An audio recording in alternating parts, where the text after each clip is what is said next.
За сайн байцгаана уу? Та бүхний сонорт цоошин подкастын цоошин дугаар хүрэхэд бэлэн болоод байна. Та подкастын нэрийг Hidden Gems гэдэг нэртэй. За аливаа нэг орон газрын тэр бүр хүн мэддэггүй хэрнээ үтсгэлэнтэй тим газрыг Hidden Gems гэдэг штеп.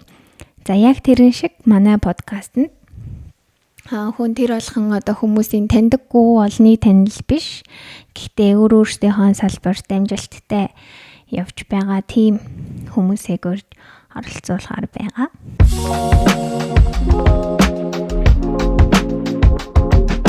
За тэгээ өнөөдрийн манай подкастаар Янсех сургуулийн Янсех сургууль засгийн газрын тэтгэлгээр шүдний ихэмж нүүр амны мэс засалчаар магистрийн зэрэг хамгаалсан мөн мэрэгчлэрээ ажиллаж байгаа хишиг дэлгэр оролцож байна. За сайн байна уу? Сайн байна уу? Подкастыг үзэж байгаа хүмүүстээ бүгдэнд өдрийн мэндийг хүргэе. Намайг болохоор 90 онцлог хишиг дэлгэр гэдэг. Одоо Янсех сургуулийн магистра төгсөөд энд болохоор мэрэгчлэрээ ажиллаж байгаа хүн байна. За хамгийн анх юу нь яаж мэрэгчлээ сонгож исэн?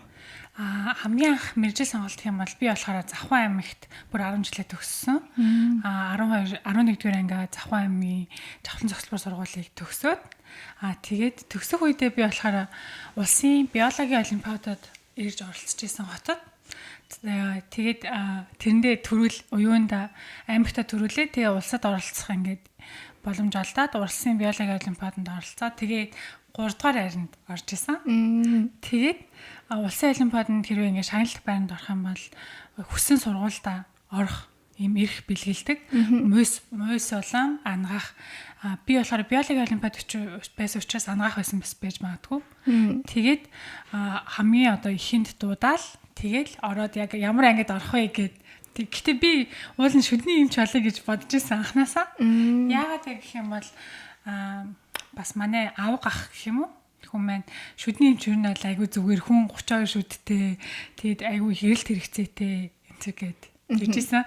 Тэгээ би ингээд шүдний юмч болно гэж бодож ирсэнээсээ яг ингээд ороод одоо чамд одоо бүх ингээд сонголт хийх боломжтой гэд. Тэгэхээр би яг уламжлалтын юмч болчт юм уу гэд яг тухайн үедээ. Яагаад ингэ гэсэн чи ингэдэг аахгүй. Нэг манай бас найзын их чинь гадаадд сурдаг гэд уламжлалтаар сурдаг. Тэгээд юу нь бол уламжлалтын юм жаах юм бол ингээ гадагшаа тэтгэлэг интерт 100% тэтгэлэг интерт хамрагдах боломж айгүй их байд юм аа. Гэхээр би ингээл гадаад явах бас айгүй хүсэлтэй за. Гадаад л явчихвал бүх юм ингээ болох юм шиг гэж бодоод за тэгвэл ерөөсөө хамаагүй уламжлалтын юмч болчих гэд тэгдэг яахгүй. Тэгээд чинь манай аав хоёр ингээ бит гурав ингээ гурлаа хамт орсон. Тэгээд тэгсэн чинь аав ээж хоёр маань хөөе чи шүдний юмч болчих юм уу гэ.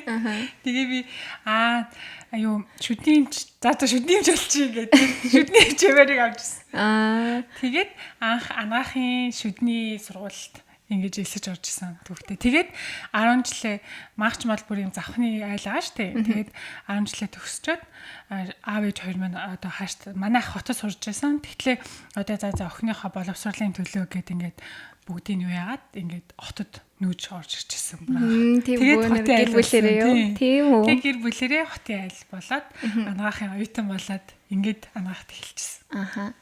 Оо. Яг гадаад руу уламжлалтаар явах шахсан. Гэхдээ би одоо тэрэндээ бүр амар баярлалтай шүү дээ. Гэхдээ одоо ингээд ер нь угаасаа тиймэрхүү болно гэж бодож байгаа хэрнээсээ бүр яг ингээд 100% за би яг л тийм болно гэж бас бодоогүй юм шиг байгаа. Тэгэл ингээд жоохон ингээд тэр нь тийм гоё гэж хэлчихвэл тийшээж очих гоё. Энэ юм гэд нэг хүн хэлэх юм бол ийшээж очих гоё нэг тиймэрхүү байсан.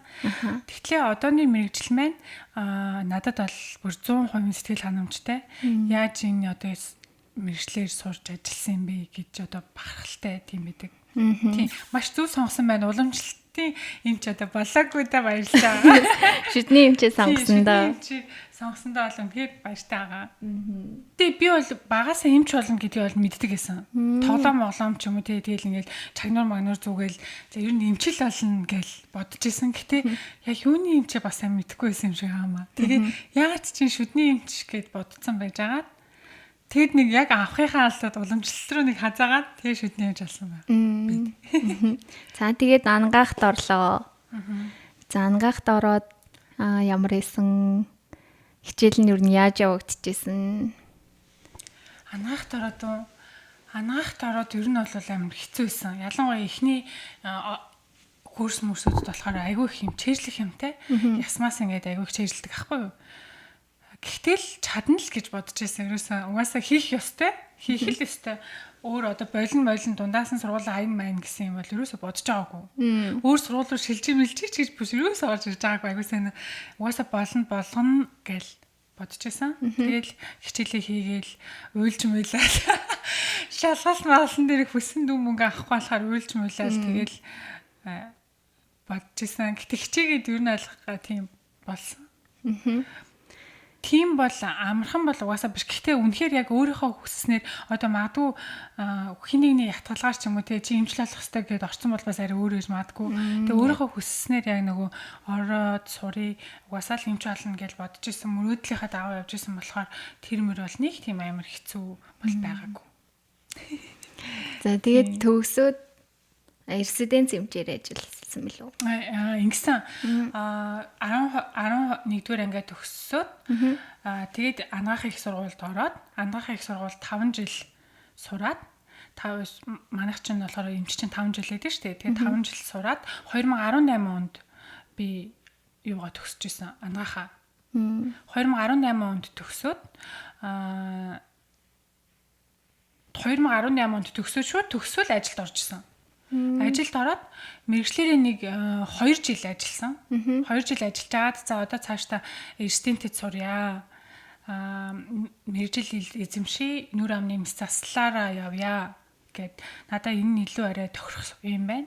Миний хөдөлгөөн би ч ингээ айгу хурдан ярьдаг. Тэр айгу хурдцтай юм одоо айгу тохирох юм байна гэж одоо тэгээ бас ингээд янз бүрийн хүндрэлүүд гарлаа тий мэдэхгүй чадахгүй юм гарлаа гэхэд тэр нь бол дандаа мис засал дээр очиж ингэж эцсийн арга хэмжээг ер нь авахдаг талууд аяг их байдаг учраас за мис заслын хэмж болох юм болъё гэж бодоод одоо 2 жилийн туршлагаа одоо хүмүүс үзээд харж байгаа шүү дээ үзлэг хийгээд их явцдаа за би ер нь мис заслын хэмжээрээ сурья гэд тэгээд 2020 онд шүдний мис заслын резидентэд орсон. Тэгээ резидентэ хийх явцдаа бас өөрийнхөө тэр эмнэлэгт бол хагас бүтэн сайн хичээлх өдрүүдтэй бол бас давхар ажиллаж исэн байгаа. Тийм.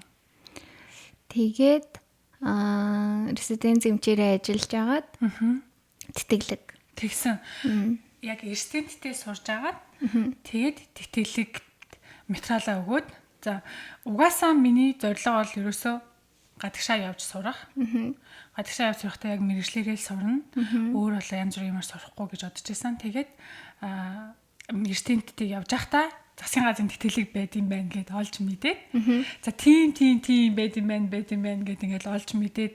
Тэг би нэг солонгосын хэллийг бол ерөнхийдөө бол би дааж ингээд айгүй их юм драм энэ төр үзээд сурж исэн. Гэхдээ яг топогт бэлдээд их үедээ би болохоор 3 сар илүү 1 сар билүү 2 сар ингээд ганцаарчлсан сургалтын төв дээр авч агаад сүүлдээ за яг одоо топогт бэлддэг юм газар яа гэд 3 сар бэлдсэн баха.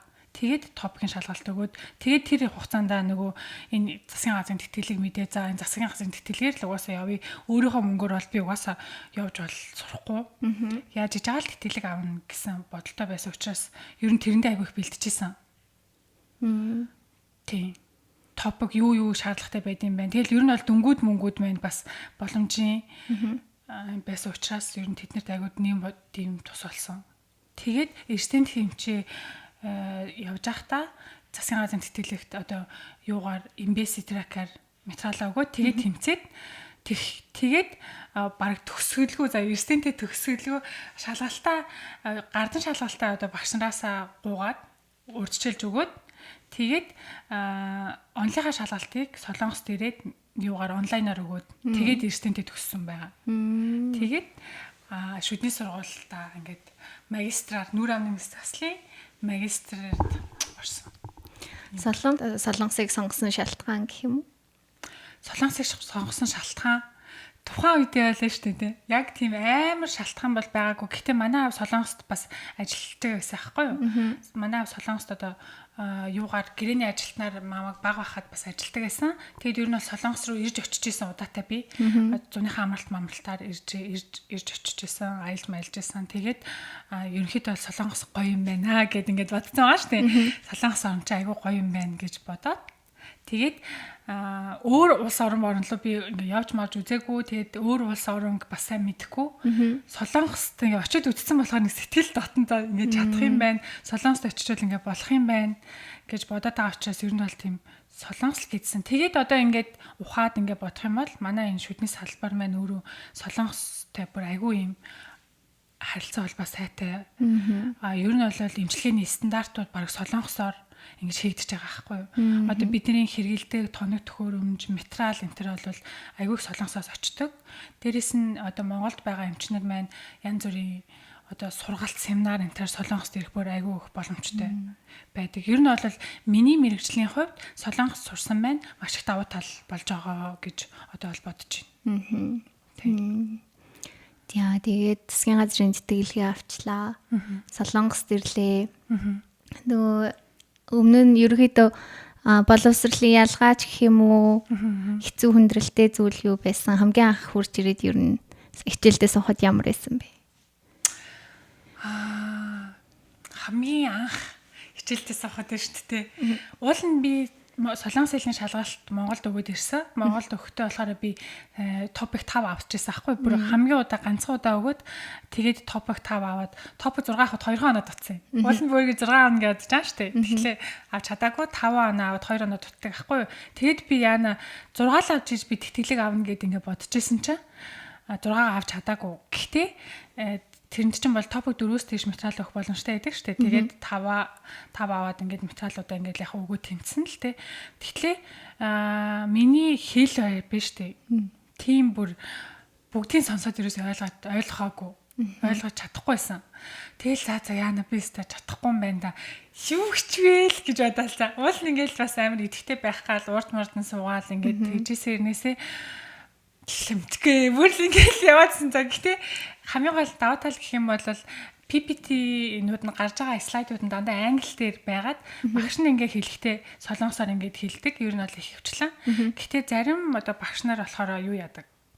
Бас англиар тавьдаг багш нар бас байдаг. Гэхдээ одоо тэр ангид чинь хэр их хүүхэд нь гадаад орны хүүхдүүд байна, хэр их хүүхдүүд нь солонгос байна гэж шалтгаалаад тэр багш ямар хэл дээр тавихаа шийддэг. Тийм учраас манай хичээлийн хувьд гэх юм бол ер нь бол гадаад хүүхдүүд аягүй цөөхөнтэй.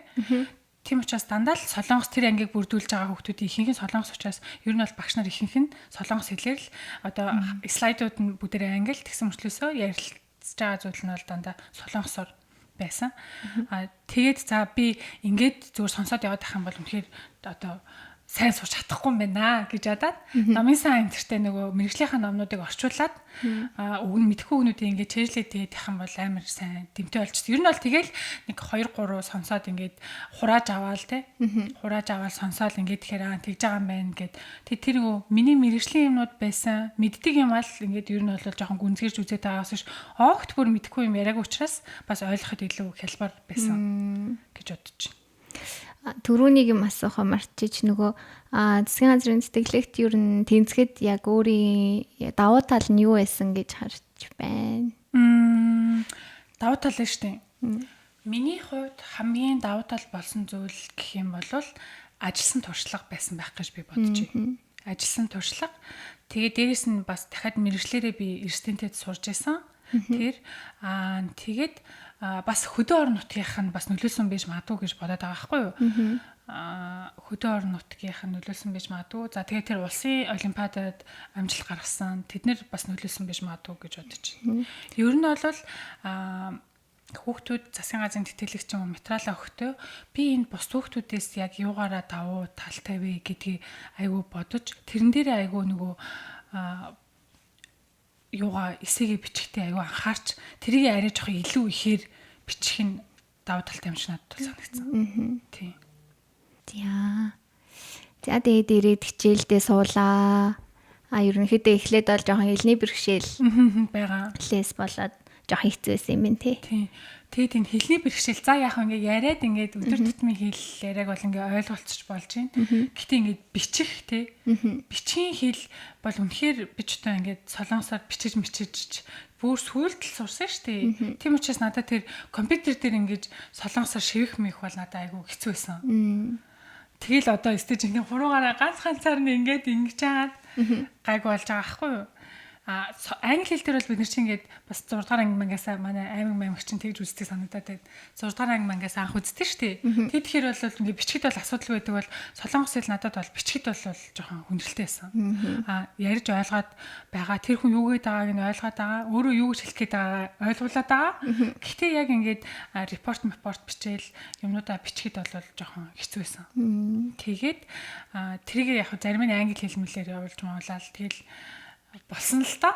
Гэхдээ үнэхээр одоо яг боловсон тийм сайн хүчин болъё гэх юм бол бичгийн хэлэн дээрээ бас анхаарах айгүй хэрэгтэй. Үнэхээр бусдаас бас давуу тал болдог юм шиг бол надад санагдсан. Одоо Монголын ангаах тэгээд Солонгосын Ёнсэ гэд хоёр сургууль сурахад Монголын сургуулийн давуу тал юу вэ? Солонгосын сургуулийн давуу тал юу вэ? Ялгаа нь юу вэ? Тийм одоо боловсролын ялгаа их гарч ийн үү? Боловсролын ялгаа гэхээсээ илүү эмчнэрийн ур чадвар энэ төр бол ерөнхийдөө бол тийм манай Монгол орн бол манай шүдний салбар тэр ялангуяа бүр амар хоцорсон зүйл бол ерөөсөй байхгүй. Чадварлын эмчнэр чадварлаг бид нар юун дээр арай жоохон дутууд үлмэг байгаа вэ гэхээр энэ юу техник технологитой харьцах байдал энэ програмуудтай харьцах байдал энэ тэр айгу яхаарахгүй дутуу байгаа байхгүй юу. Солонгос оюутнууд ч гэсэн одоо бид нар ингээл бас ярьж исэн штэ нэг намуна энтертэй анх ирэл ямарсан ингээл шинэ сургуульд орно гэл за одоо сайн сурах хэрэгтэй гэл нэг дэвтэр аваад дэвтэр үзэг авсан чинь үгүй хүмүүс дэвтэр дээр бичдэг юм байна гэдэг бид бүр гайхчихсан штэ. Дандаа бүгд ингээл шууд таблетэн дээр юм уу тэг компьютер дээр зүг так гэл ингээл явчихдаг. Бүгдээрээ шоконд орсон. Тэгээ бүр ямарсан тэр байдал лээ штэ.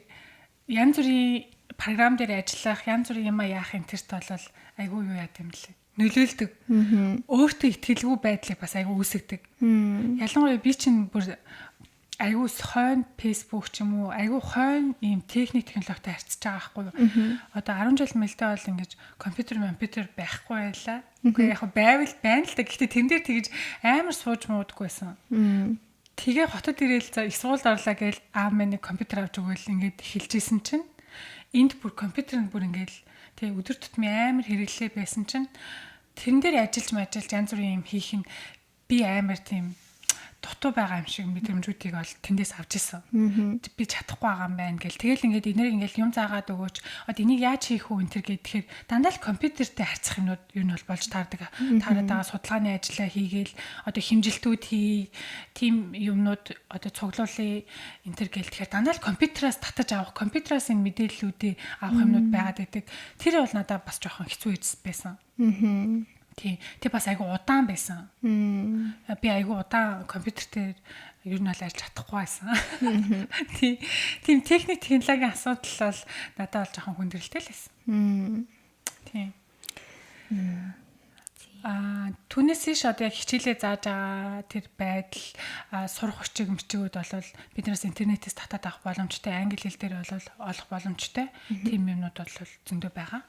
Тийм эмчнэрийн ур чадвар энэ төр гэлдэх юм бол ерөнхийдөө бол яг арай эдгч ухаан нь угаас хамаагүй олон учраас хамаагүй хийцээ одоо манай Монголд хавдар нүүр амны хавдар гэдэхэд арай цөөн тохиолдолтой байхад энд бол ухаан нь олон учраас айгүй олон байдаг учраас туршлагууд энийг ингүүл тэдэм байна гэсэн юм туршлагууд илүү их тэр эмч одоо тэр хийм хүмүүстэй харьцаж байсан учраас одоо туршлага тэрнтэй яаж ариунтай хамаагүй ариунтай тийм туршлага ариун байна гэдэг чинь алдаа их гаргасан байна. Тэр алдааг засварлах аргуудыг тэр хүн мэдж гин гэсэн үг шүү дээ. Тийм л одоо ялгаа байна уу гэхээс ш бүр тэнгэр газар шиг ч юм уу тийм ялгаа бол үнэхээр бол байхгүйсэн. Эдний одоо ингээл шүд аваалт ойдол тавилт хаалганы юмнуудыг харж байхад бол за манай эмчнэр ч гэсэн угаасаа хийдэг юм байна. Ингээл ер нь бол бүх юмнууд бол яг ерөнхийдөө бол ойролцоол байсан. Ортогнатик хаалгаа гэж бас байдаг аахгүй юу? Тэр нь болохоор нөгөө юу яадаг эрүү хоншоорыг тайрах хаалга энэ төр байдаг. Тэр хаалгааг ингээд нөгөө төлөвлөхдөө компьютер дээр одоо тэр төлөвлөгөө гаргадаг байхгүй юу? Хүний аргаас толгойн бүтээсэн шүү дээ. Тэр чинь ингээд гаргаад эндээс нь тэдэн миллиметр, эндээс нь тэдийг аавна гэд ингээд тийм програмуудтай ажиллах юмнууд бол маа дээр бол харахгүй тутмаг байгаа нь бол байгаа. Тийм бусдаар бол гайгүй. Тийм. Яг одоо хичээлийн агуулга энэ төр нь ерөөхдөө л адилхан. Хичээлийн агуулга энэ төр ерөнхийдөө адилхан. Одоо би чинь судалгааны ажил хийсэн байгаа шүү дээ. Миний судалгааны ажил бол одоо орчтогнатыг тэр гоо сайхны мэс засал гэж нэрлэдэг байгаа. Шами одоо эрүүн урагшаа ч юм уу эсвэл эрүүн бүр аргашаа хүнд урагшаа болгосон ийм хаалгаа хийсний дараа энэ эрүүний үеийн өвдөлтийн одоо шинж тэмдгийг судлах байсан байхгүй юу? Миний судалгааны сэдв нь. Тэгэхээр тэр одоо хийгдсэн ортогнатик месасл хийгдсэн өөрчлөлт өвчтнүүд бол энд бол маш олон тоотой байдаг. Солонгосчууд бол гоо сайханд үнэхээр их анхаардаг.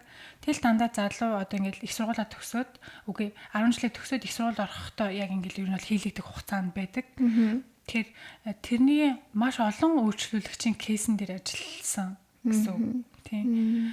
Тэгэхээр тэр ортогнатик хаалгааны тал дээр бол манайх бол хамаагүй одоо цөөхөн тоотой хийж байгаа Монголд энд бол одоо маш элбэг маш олон тоотой хийдэг тийм хаалга.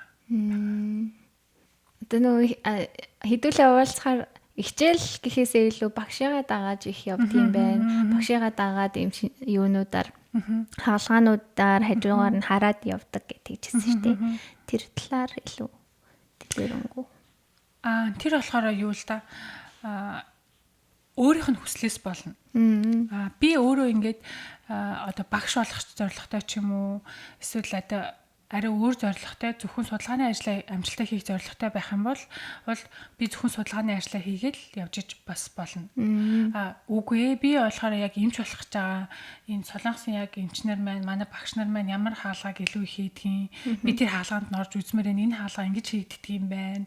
Энэнийг ингэдэм байна гэдэх юм бол тэрэн дээрээ ингээд орох хүслээ тавихаар манай багш маань одоо ингээд уриалгахнаар хүлээж аваад оруулж байгаа байхгүй юу. Түүнээс тэр бол хувь хүний өөрийнх нь сонголт. Би бол судалгааны ажлаа хийхээс гадна тэр хаалгааг яаж хийдэг юм байна. Ямархуу юм явагддсан байна. Одоо тэр хаалгааны өрөөний бүтэц зохион байгуулалт гэж бас байгаа шүү дээ. Тэр мөрийг харах аюу сонирхолтой байсан учраас юуныхаа удирдагч багштай хэлээд таны одоо орцсон хаалга болгонд ингээд оръё, харъя, туслах зүйл байвал ингээд туслая. Тэгэд би ингээд хамт орж болох уу гэхээр багш маань болно гэд тэгэд бол ингээд орж исэн байгаа. Тийм. Түүнээс биш одоо зарим гадаад улсын оюутнууд энэ төр бол хаалгаанд нь ерөөсөө ордгоо зөвхөн судалгааны ажил хийдэг юм оюутнууд бас зөндөө байдаг. Тэгэхээр тэр өөрийнхөө хүслээс шалтгаалаад багштай хэлээд тэгээд багш маань зөвшөөрөөд удирдагч багш чинь зөвшөөрөх юм бол одоо тэгж явдаа гэсэн. Тэгж харж явснараас их олон юм сурсан баг тийм. Тэлэх байх уу. Ер нь бол яг л судалгаагаар дагнсан судлаач болох гэсэн эсвэл яг л одоо би профессор доктор болно тий багш болно гээгүү болвол ер нь бол тэгж харах нь бол эмчүүнд бол маш чухал гэж бодож байна. Тийм. За тэгээд ажлын хэсэг рүү орох. Сургуулаа төгсөөд яаж ажил олсон бэ? Би болохоор ерөнхийдөө судалгааны ажлаа ерөнхийдөө бичээд ингээ гайгүй болгож явцтай. Ажил хаяа зөвхөн одоо нөгөө сураал очиод их юм бол яг буухгүй байж магадгүй. Энд ер нь шүдний эмнэлгүүд яг ямар хөө байдаг юм бэ гэдгийг одоо мэдэх зорилготойгоор бүр амар мөнгө төгрөг олъё да бас биш. Гэхдээ мөнгө олол сайн. Гэсэрнээс одоо яг ямар хөө байдсан байх энтрийг мэдэх зорилготойгоор гэхдээ амар азтай. За би ганцхан Job Dental Korea ажиллав. Марчж нэг сайт. Ер нь бол дандаа шүдний эмчнэр шүдний эмчийн туслах юмтер ийм зарууд гардаг тийм сайт гэдэм лээ. Тэгээ тэр сайт руу ингээ харж агаад нэг 2-3 эмнэлгээд ер нь амар бол эмнэлгээд юм лээ. Тэгээд ингээд эмнэлгэрүүд нь харж агаад зургийг харж агаад тэгээд амар хөөрхөн интерьер амар гоёс ахгүй. Тэгээд энэ имлэгрөө юм явуулаад үзтiin билүү гэж бодоод тэгээд CV-гээ бичээд ингээд би ингээд Монголдоо ингээд ажиллаж исэн 4 жил ажиллаж исэн туршлагатай эрдэнэ тэмцээг төгссөн. Солонгост одоо Ёнсыг сургуульд магистр хийж байгаа. Одоо юуны 3 дахь удирдалтаа ингээд суралцж байгаа. Тэгээд ингээд цагийн ажил хийх сонирхолтой байна гэд бичээд явуулдаг байхгүй. Тэгээд цалингийнхан дүүн тэд мэд гэд байсан. Тэгэхээр хамгийн доотлын сонгож байгаа маа хамгийн бага дүнгийн л сонгоод тэгэд гисэн чинь над руу 2 хоногийн дараа илүү нэг утас залгадаг байхгүй. Тэгээд би ганцхан газар л явуулсан. Тэр газар л явуулсан. Өөр өөр газар л явуулаагүй. Тэгээд явуулсан чинь над руу залгаад одоо бодохнаа энэ гадаад хүн чинь солонгос хэл нь юу ямар хуун болол гэсэн байдалтай л залгасан юм шиг байна. Танд л тэгээд ингээд сайн байна уу ингээд манайх руу CV-гээ явуулсан байна. Өөрөө тэгээд яг юу хийх хүсэлтэй байгаа вэ? Яг шүдний эмчээрээ ажиллах хүсэлтэй байгаа юу? Эсвэл одоо туслагчаар ажиллах хүсэлтэй байгаа юу? Яг юу хүсэж байгаа вэ? Манай эмнэлгээс гэдэг байхгүй юу? Тэгэхээр угаасаа шүдний эмчээрээ ажиллахыг хүсэж байгаа. Гэхдээ боломжтой юу гэдгсэн чинь угаасаа боломжгүй. Яа гэвэл бид нар чинь дахиад эмчлэх хэрхийн лиценз гэж зүйл авдаг. Байхгүй юу?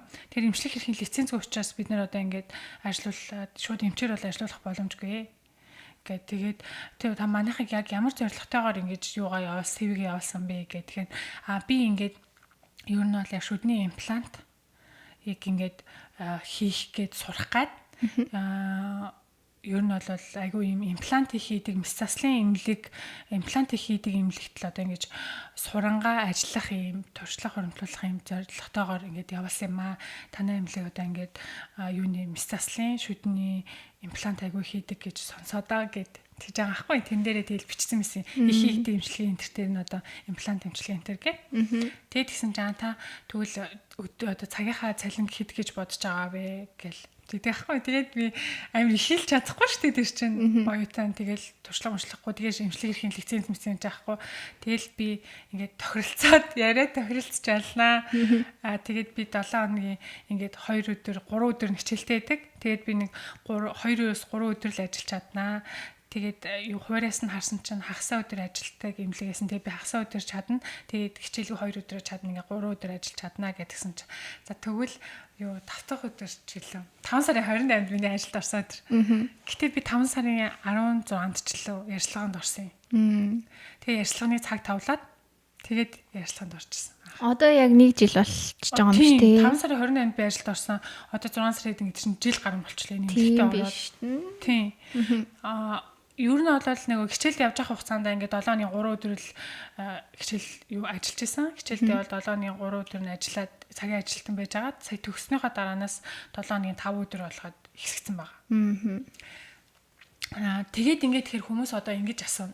Хүмүүс та одоо лицензгүй байж ингээд шүдний эмнэлэгт ингэж ажиллаж болж байгаа юм уу? Та яг юу хийдэг вэ? Яг шүдний эмчээ хийдэг үү гэдэг надаас бүр амар асуудаг байхгүй. Тэгэхээр ийм бэлээ. Би ингээд шүдний эмнэлгийн лицензийн шалгалт өгөх гэж үзсэн аахгүй юу. Тэгсэн чинь одоо лицензийн шалгалт өгөхөд та энэ сургуулийг манай одоо хүлээн зөвшөөрнө. Энэ сургуулийг хүлээн зөвшөөрөх үү гэж юм жагсаалт хийдэм билээ.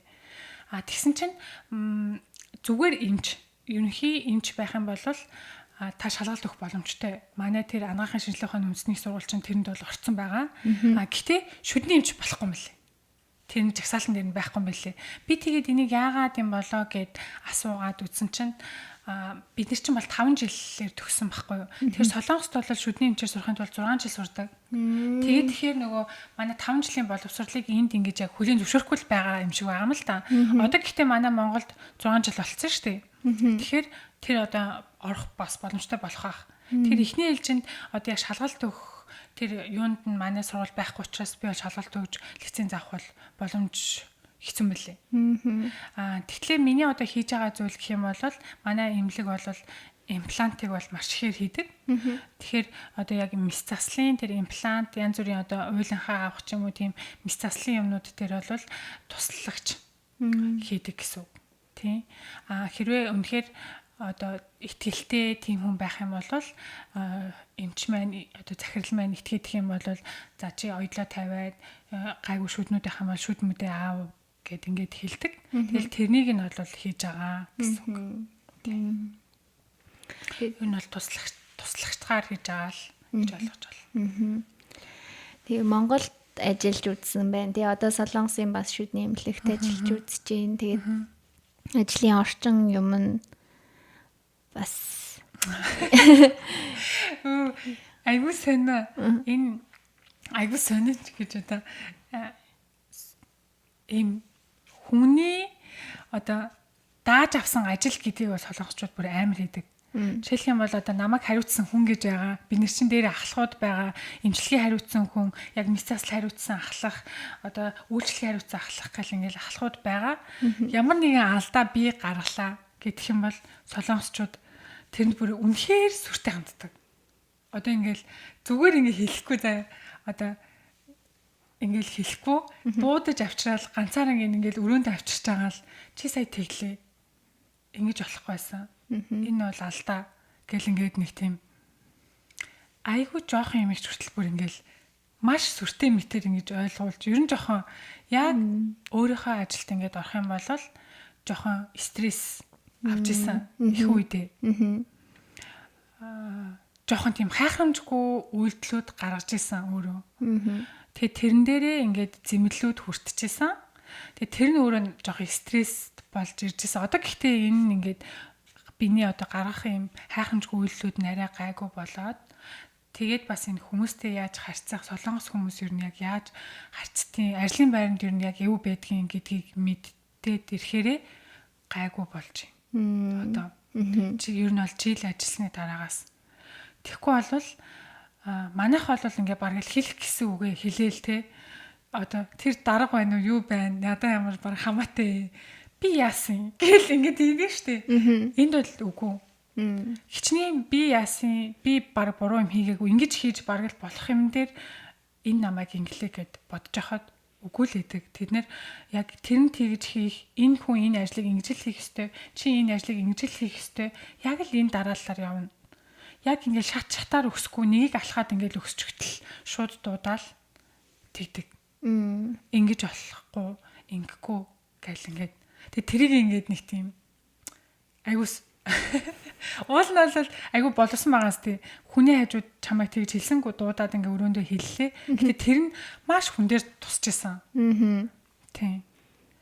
Тэгэд ингээд яг ижлэхэн төвшөнд ижлэхэн хүмүүстэй ингээ харьцаад ирэхээр нэг тийм гадаад хүн гэж харж үзэх тийм юмнууд бол байдгүй байлээ. Жоохон хөгшөн ч юм уу тийм хүмүүстэй харьцаад ирэх юм бол за хүний нутагт байгаа ингээд жоохон хайрлсан, өрөвдсөн маягаар харьцдаг бол одоо яг манай үеийн л охтууд энд бас ингээд совлогч хийж байгаа. Тэгэл байгаа штэ. Тэгэхээр тэр хүмүүс бол яг л чи хийх ёстой бол гадаад дотоод нь хамаагүй яг энийг л ингэж л хийх ёстой. Яг тэрнгэрээ л хийн гэсэн байр суурьаас ханддаг. Ер нь бол хариуцлага гэж юм бол үнэхээр яг байдаг. Ажлын цаг маг бол үнэхээр бүр яг минут секундтэйгээ байдаг. Тийм. Эмчин одоо яваагүй хахад сувилагч нар нь одоо эмчийн туслахууд өөрчилж явна гэж бол хаалга гарна гэж бол байхгүй. Тэгээ та хэлмээр байгаа үг хэлмээр байна шүү дээ. Өөрийгөө хамгаалмаар байна эсвэл янз бүрийн юм боллоо гэхэд ингээд одоо намайг хариуцсан хүн байгаа тэр хүнд хэлнэ. Тэрнийхээ дараа Тэмжааним гээд байгаа хүндээ хэлнэ. Тэр хүн цаашаа захирал дамжуулна гэд ингээд яг шатлалтай. Би шууд гүйж ороод инглээ энтер гэж бол ерөөсөө хэлэх боломжгүй юм байлээ. Хэрвээ би тэгж хэлэх юм бол тэр хүмүүсээс дахиад надад ирэх хариу үйлдэлүүд аяг хүчтэй ирдэг. Тийм. Шатлал. Тийм, шатлал ихтэй. Нэг хүндлэл ихтэй. Нэг тийм амархан ингэж ерөөсөө юунд оролдгоо солонгосчууд бүсрүүг өөрийнхөө бүсрүү ингэж дайруулж оролдгоо. Ялангуяа ажлын байран дээр дундаа ороод манайхан ч юм болов тийм үү тэгсэн гэл айгүй дундаа байдаг аахгүй ингээл таны ажил сайн уу тийм үү ингээл тэдэг бол энд бол ерөөсөө тийм байхгүй. Тэгээ миний бүс бол миний бүс чинийх бол чинийх чи тэр ажлын байран дээр ерөөсөө л ийм гэсэн нэг тийм юмнууд бол бүр айгүй их мэдрэгддэг. Тэр нь эхэндээ бол маш их стресс болоод ирж исэн. Одоо бол ер нь бол тасаад за угаасаа л ийм хүмүүс юм байна. Одоо угаасаа л яхахгүй л миний л буруу байсан юм байна. Гэт ингээд хүлээн зөвшөөрж буулт хийж чаддаг болоод байгаа. Тийм байна. Тэгээ ажлын байран дээр гадаад хүний хувьд хэцүү юм байна уу? Гадаад хүний хувьд хэцүү юм байна. Зөндөө байна. За. Бид нэр одоо ингээл та одоо 환자분 이쪽으로 오세요 гэл ингээл хэлэхээс ахуулаад дараа нь ингээл энэ хүнд одоо ийм эмчилгээ хийлээ. одоо шүд тэдгээр шүдийг ломдлоо, тэдгээр шүдийг авлаа, тэрийг аваад имплант хийлээ энэ төр гэл ингээл бичиж мичих юмнууд дээр бас байна. Тэгэл тухайн үйлчлүүлэгчд одоо ингээд зөвлөгөө өгөөд ингээд хэлнэ штэ та одоо шүдээ өдөрт хэдэн удаа угаах ёстой. Та энэ шүдний утсыг байн хэрэглэх хэрэгтэй. Орой унтахаа өмнө ялангуяа сайн хэрэглээрэй энэ төр гэл. Тэгэхээр тэр юмнуудыг чинь би ингээд өөрийн хэл биш учраас ингээд хэлэхэд хэцүү.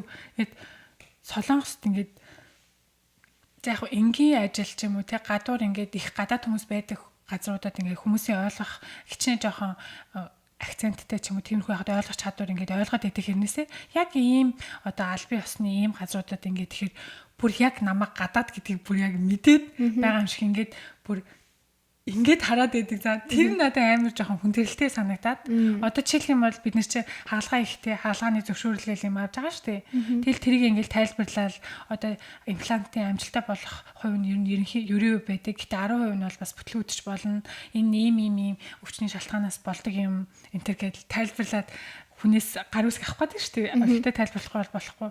Тэр тайлбарлал хийхэд за энэ хүн яг намайг гадаад гэж бодож байгаа да. Энэ хүн яг миний хэлснийг яг ойлгож байгаа болов гэд ингээд тэгж бодох нь жоохон төвхтэй байгаад байсан. Одоо л тэгээд за угаасаа гадаад юм чинь дээ гэж одоо хүмүүс ойлгож байгаа л үгүй тэгээд гайгүй заримдаа гэхдээ яг хамт ажилладаг хүмүүсээсээ тусламж хүсээд энэний ингээд юуны хаалганы зөвшөөрлийг аваад өгөөч энэ тэгээд хэлээл авахулчлаа юм л та. Тэр тал нь жоохон хэцүү. Тэрнээс өөр өөр чадвар ч юм уу. Тийм өөр бол ур чадвар мадвар тийм юм бол нэг юу байхгүй. Хэл яриа ойлголцол хүмүүсийн хоорондын харилцаа л гэхээс шийдэл бол ер нь бол яг тийм хийдэг юмнууд гараараа хийх юмнууд энэ төр бол ер нь асуудал ерөөсөй байхгүй. Дандаа л хүнтэй харилцах байдлаас л асуудлууд үүсэж байгаа. Тийм. Тэгээд Монгол ерөнхийдөө бас нөгөө ангаахын чиглэлээр Солонгос руу сурахад хэцүү. Тэр болгон ер нь хүн авдаггүй. Яг өөрсдийнхөө хүүхдүүдийг сургах илүү сонирхолтой байдаг гэдэг ч юм уу. За сурлаа ч гэсэн цаашаа ажилд орох нь хэцүү гэд ярьдэн штэ. Тэр ер нь нүн яг энэ салбарт сурж байгаа хүний хувьд тэр болохоор 100% гадаад буюу эцэг их нь хоёулаа гадаад Монгол байгаад тэгэхэд бакалаврт бол энэ сөүлийн их сургууль өөр сургуулиуд бол авахд бол болдгоо юм шиг байгаа. Гэхдээ Ёнсын сургуулийг бакалавраар авдаг гэж би бол сонссон. Гэхдээ бакалавраа төгсөөд эрстент гэдэг аа штэ яг эрстент гэдэг чинь бол яг гараа хөдөлгөж одоо ингээд ур чадварыг эзэмшнэ гэсэн үг байхгүй юу? Тэгэхээр тэрийг гадаад хөх сургадаггүй гэдэг бол үнэ. Гэхдээ манай Ёнсын их сургуульд эрстентэд сурж байгаа ийм гадаад хүүхдүүд бас байдаг. За тэр ямар улсын хүүхдүүд байна вэ гэхээр ийм Арабын нэгдсэн улсын хүүхдүүд байгаа хгүй юу? Араб хүүхдүүд тэд нар болохоор ингэдэг гэсэн. Усаас нь маш их өндөр хэмжээний одоо мөнгөн дүнгийн хандивыг манай Ёнсын их сургуульд ингээ хандивуулсан байгаад тэгээд юу яадаг тэр хүүхдүүдийг сургадаг. Түүнээс яг эрстентэд ингээд ороход уул нь дээр үед бас болж исэн юм шиг байгаа. Манай бас нэг сургуулийн маань захирал бас сурж эрстентэд сурж исэн гэсэн. Гэхдээ одоо бол эрстентэд би сурыг энтер гэхээр бол боломжгүй юм билээ. Тий. Одоо Монгол оюутнууд ер нь танай салбарт хэр байна? Яг Ёнсын сургуулийн хувьд гэвэл Ёнсын сургуулийн хувьд гэх юм бол яг тийм юуны бакалаврын төвшөнд суралцж байгаа монгол хүүхдүүд бол байхгүй байгаа. Дандаа магистрт юм уу докторт сурж байгаа хүмүүс бол байгаа. Гэхдээ манай мэс заслын тэнхэм бол өөр одоо согг засал, гажиг засал, эмчилгээ энэ технээс бол арай бага байдаг юм билээ гадаад хүүхдүүдийнхаа тоогоор. За намайг төгсөх үед бол мэс заслаар ганцхан би л одоо магистрт сурж исэн. Мэс заслаа. Өөр юунд согг засал, гажиг заслын төрт бол хүүхдүүд бол сурж исэн. Магистр, докторт сурж исэн. Тийм байгаа. Таны одоо нөгөө хүүхдүүдээс Монголдо сурах уу, гадаадд сурах уу гэл их боддог болж байна л да. Тэгэхээр яг танай мэргэжлийн хувьд ер нь эхлээд бакалавртаа Монголдо сурсан дээрээ юм уу? Эсвэл гадаадд сурсан дээр үү? бакалавртаа Монголдо сурчаад мэрэгжилд дэвшлүүлэхээр гадаад сурсан дээр гэдэм үү тий. Эсвэл шууд бакалавраасаа шууд гадаадд сурах нь зүгээр гэдэм болов. Харин тийм ээ би бас энэ дээр бас айгу бодоод байгаа байхгүй юу. Гэхдээ бакалавраасаа одоо үнэхээр одоо яг авдаг бакалаврт одоо шүдний эмчээр сурч болно гэд тэгдэг болвол бакалавра төгснөхийн дараа чи яах юм? Яг Солонгост үнэхээр ажиллах юм уу? Үнэхээр би Солонгост ажиллана гэж тэгж яах юм бол сурах хэрэгтэй. Тэгэхгүй сайн одоо тодорхойгүй те байгаад юу яах юм бол Монголдо сураад Монгол гэтээ анаахын боловсролыг яг үндэ өөрийнхөө хэл биш, унгаан биш хэлэн дээр авна гэдэг бол үнэхээр хэцүү. Яг унгаан хэлэн дээрээ бид нэр уулын Монголдо монгол хэлээр тэр ясуудыг чийжлээд тэр одоо шүдний бүтцүүдийг чийжлээд ингэж яхад хэцүү байгаа шүү дээ. Тэр дүн мөн гаргалт бол үнэхээр хэцүү. Тэгж яхад энд тэгж сурна гэдэг бол надад бол хэцүү л санагдчихэв. Гэтэ үнэхээр одоо би зоригтой хүслийн мэлзэлтэй хэлний төвшин ч гэсэн гайгүй тийм хүмүүс бол сурж болно шүү дээ. 100% боломжгүй гэж бол хэлээгүй. Миний судалснаар бол би бакалавр энтриг бол угаасаа судлаагүй. Анхнаасаа л угаасаа за магистр докторол гадаадд хийгээд ирсэн учраас одоо магистр докторын юмыг илүү сайн мэдээд байгаа. Гэтэ өөрийнхөө одоо ингээд энэ нөхцөл байдлыг харахад яа харахгүй магистр юугаа бакалавра төгслөө. Бакалавра төгсөөд бас шууд эрдэнэтэд орох нь бас тийм зохимжгүй байна гэж бодсон. Эрдэнэт гэдэг бол яг хүнийг одоо нөгөө яг эмч болгож гинэ гэсэн үг байхгүй. Гараа хөдлөж гин. Үнэхээр их гарыг хөдлөж байгаа учраас би одоо шүд авалт ч юм уу одоо эмсээр сухаж байгаа хам бол өмнө нь шүд аваад хит удаа шүд аваад үдцсэн. Тэр шүднийхээ язорыг хуулаад үдцсэн тий. Энэ шүд нь юм хэцүү байдгийн байна гэдгийг мэдрээд үдцсэн байх юм бол яг эрдэнэтэд орохдоо та ингээд хүний хийж байгаа юмыг маш өөр өнцгөр хардаг. Хийж үтсэн юмаа шал өөр өнцгөр хардаг. Хийж үзээгүй юмаа за энэ угаасаа л ингэдэг юм байна гэд бодчихдог. Тийм учраас би одоо хүүхдүүдэд зөвлөх юм бол та одоо анаахаа төгслөө. Тэгээд заавал одоо мэрэгчлэрээ нэг ганц үгүй ятгахтаа ганц жил ажиллаад боломжтой бол нэг 2 жил ажиллаад эрдэнэтэд ороорой гэж бол зөвлөж байна.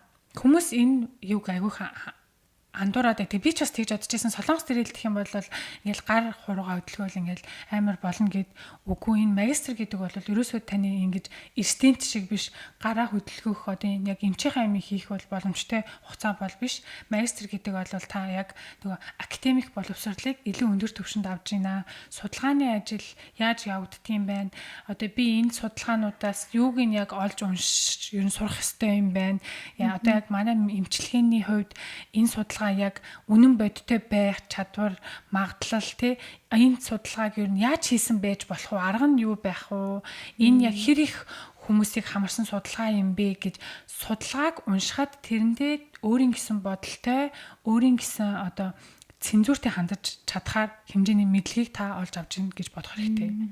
Түүнээс ш таны эмч болох ур чадварыг энэ магистр болсноороо авна гэсэн үг бол ерөөсөө биш. Тийм. Үнэхээр гараа хөдөлгөж яг эмчийнхаа ур чадварыг эзэмшихийг хүсэж байгаа юм бол эрдэнэтэд сурах нь зөв. Энэ магистр энтерд болвол яг тийм академик боловсролыг одоо илүү тэгж авах нь бол зөв юм байна гэж бодсон. Хүмүүс тэгэхээр надаас бас айгүйх асуултууд ингэ ирдэг аахгүй юу? Юу магистртаа тэгвэл та Монголдо магистр хамгаалсан дээр гэж бодож байна уу? Солонгост хамгаалсан дээр гэж бодож байна уу?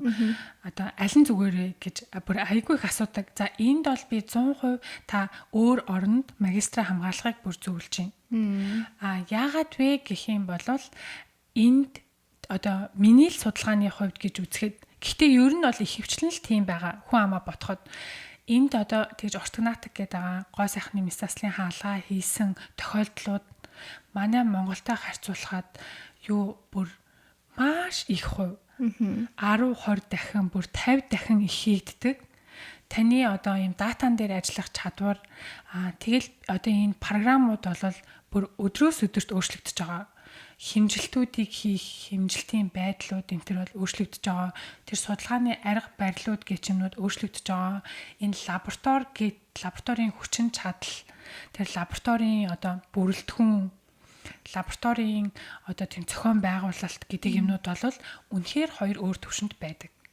Тийм учраас та магистрт үнэхээр чанартай судалгаа хийгээд тэрийг одоо хэвлүүлээд цаашдаа доктор энтер болох ч байгаа тийм байх юм бол гадаад оронд магистра хийх юм бол зөвхөн магистрийн диплом олоод зогсохгүйгээр хэл, соёл, одоо өөрийгөө авч явах байдал, одоо бусдад дасан зохицох байдал энтер бол үнэхээр өөрчлөгдөнө. Тийм учраас одоо энэ асуултанд би магистр энтриг, доктор энтриг болвол Монгол гэхээсээ илүү гадаад оронд хамгаалаасай гэж хүсэж байна. Та үнэхээр одоо судалгаа хийх сонирхолтой байх юм бол Монголдо дахиад өөр судалгаануудыг хийж зүгээр болно шүү дээ. Заавал магистр, доктор гэдэг ахгүй хүснээрээ судалгаа ингээл өөрийнхөө сонирхолтой сэдвээр олоод ер нь бол бүтэц энтриг мэдчих юм бол эдгээр бол илүү л амархан бол. Тийм. Гэж бодож байна. За тэгээд цаашдаа ер нь яг энэ мэргэжлэр суралцах хүсэлтэй байгаа хүүхдүүдэд зөвлөгөө хүргвэл ямар зөвлөгөө өгөх вэ? Одоо ер нь бол ингээд ааштай нүүр амны мэс засал, шүдний их эмч. Тэгэл шүдний их эмч байжснаа хүмүүс одоо ингээд би одоо нүүр амны мэс заслаар сурдаг энэ төр гэтэр хүмүүс ингээд хамар өндөрлөөл нүдний хаалгаа давхраа оёол ингээд чих оёол уруул ам янзлал гэж боддог үгүй. Энэ болохоор өөрөө шүдний эмч гэдэг их эмч гэдэг мэрэгжил чинь дотроо ороод одоо нүүр амны мэс засал, нүүр амны согог засал, нүүр амны гажиг засал, хүүхдийн эмчилгээ тэгээд ерөнхий эмчилгээ гэдэг ингээд хуваагддаг аахгүй юу. За тэрний нүүр амны мэс засал гэдэг нь ер нь юу хийдэг бэ гэх юм бол нүүр амны мэс засал гэдэг нь ам доторх ажилбарыг л хийх боломжтой гэсэн үг. Тэр нь яг одоо эрүү хоншоор тайрах, тэгээд хүндрэлтэй одоо шүд ахтараа авах, тэгээд хавдрууд янз бүрийн ам дотор хавдар байна, шүлсний булчирхайн хавдар байна. Энэ хавдар энтрийг бол эмчлэх боломжтой болж байна гэсэн үг аахгүй юу. Тэгэхээр үнэхээр яг хүүхдүүд гоо сайхнаар явъя гэж байгаа бол ерөнхий эмчилгээний ерөнхий мэс заслын ангид ороод тэгээ цаашаа үргэлжлүүлж одоо гоо сайхнаараа явах нь зүйтэй. Солонгос улсад ч гэсэн бас тэгдэг. Одоо та янз бүрийн гоо сайхны эмч болёо гэх юм бол хамар өндөрлөе, янз бүрийн хаалгаа хий гэх юм бол дандаа сонгён веква буюу одоо нүүр амны мэс засал гэдэг тусдаа байгаа шүү дээ. Гоо сайхны мэс засал. Тэд нар бол дандаа ерөнхий анаах, ерөнхий мэс засал төгссөн хүүхдүүд бол байдаг байгаа. Танай салбарт одоо Монголд байхгүй хэрнээ Солонгост байгаа тийм мэргэжил байна уу? Сургууль дээр. Монголд байхгүй хэрнээ Солонгост байгаа. Тийм одоо Монголд байхгүй мэргэжил юм уу? Тийм мэргэжлийн анги байгаа л уу? Өвчний сэтгэл зүй судлал. Өвчтний сэтгэл судлал. Бүр шүдний одоо айцтай хүмүүс айгүй их байд юм байна. Тэгэхээр тэр айцыг даван туулах тийм анги гэж бас байд юм байлээ. Тийм үү? Тийм. Тэр нөгөө багадаа ийм одоо юу авцсан? Гимтэл авцсан ч юм уу те. Багадаа ингээд шүдний амар өвдөөл тэгэл эмчтэр очиод ахвалцсан. Тэгээд тэрнээс травмат болчих шүдний эмчтэй очиж чаддаггүй. Тэгэхээр тэрний нөгөөдх ингээд нөгөө сэтгэл зүйн удирддаг тийм мэргэжлүүд бас байд юм билээ. Тэр бас зүг санагцсан. Тэгээд энэ дээр нэг юм хэлэхэд хүмүүс надаас бас ингэж их асуудаг. За.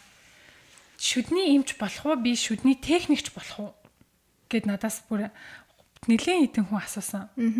За шүдний эмч гэдэг нь бол яг хүнээс хүнтэй харьцна.